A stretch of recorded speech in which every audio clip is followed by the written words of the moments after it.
Derek, do I have to create Microsoft Teams, put my kids into a team in order to meet virtually with them?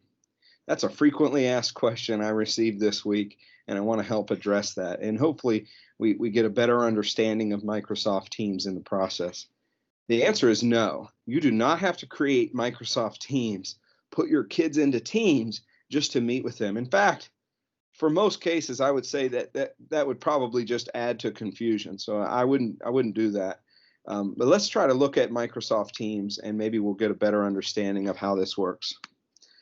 So what you're seeing right now is the Microsoft Teams interface. This is on a MacBook. I'm looking at my chat section on that left side toolbar.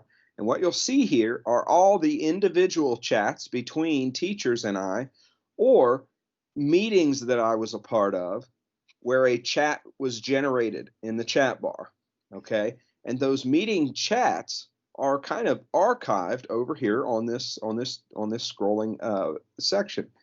This is the view on an iPad. So it looks very similar, but that main toolbar is located along the bottom.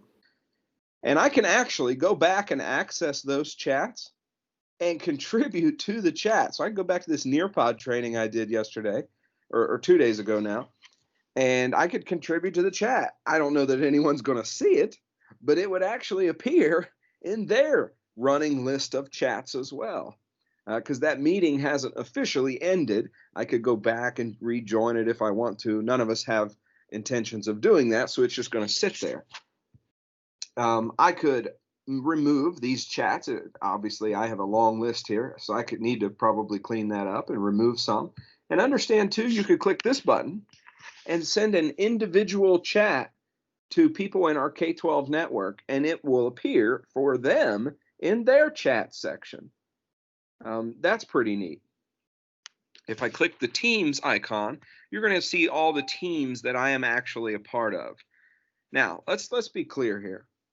As I said, you do not need to create a team in order for your kids to collaborate and be a part of a team meeting.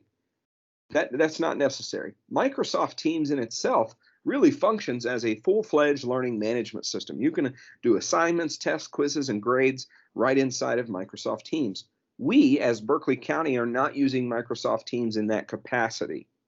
We're not doing that because we have Schoology. Schoology is also very robust, very good learning management system. That's what we're using to pass out assignments, do grades. That's where all our families are located. So obviously for us, we want to facilitate our classes out of Schoology, not Microsoft Teams. So in Schoology, the best way to generate a Microsoft Teams meeting is right here, using the Teams button at the bottom of your left side toolbar in one of your classes. On the Chrome browser, this works really well. On a MacBook, you can generate your Teams meeting, give it a title, and create the meeting, and then copy your meeting information. Now, for a K-5 teacher, if you choose to copy that meeting information and put it somewhere in your Schoology course, either in an update or maybe you've generated a folder like I have called Teams Links, and put that in there, as a K-5 teacher, you might want to reuse the same link over and over. Why? Because every time you meet, you'll have the previous meeting's chat above in that timeline, if you will. And then in the new meeting, you can just continue to contribute to that chat. If you create a new meeting link each time as a K-5 teacher, you're actually just going to generate a new chat each time as well. And that might get confusing for you, going back and forth, trying to figure out if questions were asked in previous meetings, things like that. That's certainly up to you. I'm not telling you what to do. You can create a new one, or you could choose to reuse the same link. As a secondary teacher in Schoology, you might have to meet individually with each of those click classes. So in those cases, you certainly would need to generate a separate team meeting link in each of those courses. If you teach 3 sections of Algebra 1, want to meet with all your Algebra 1 students at one time, then create one meetings link, copy the link, and paste it across your courses. And all those students are now going to join the same link. and the same team's meeting.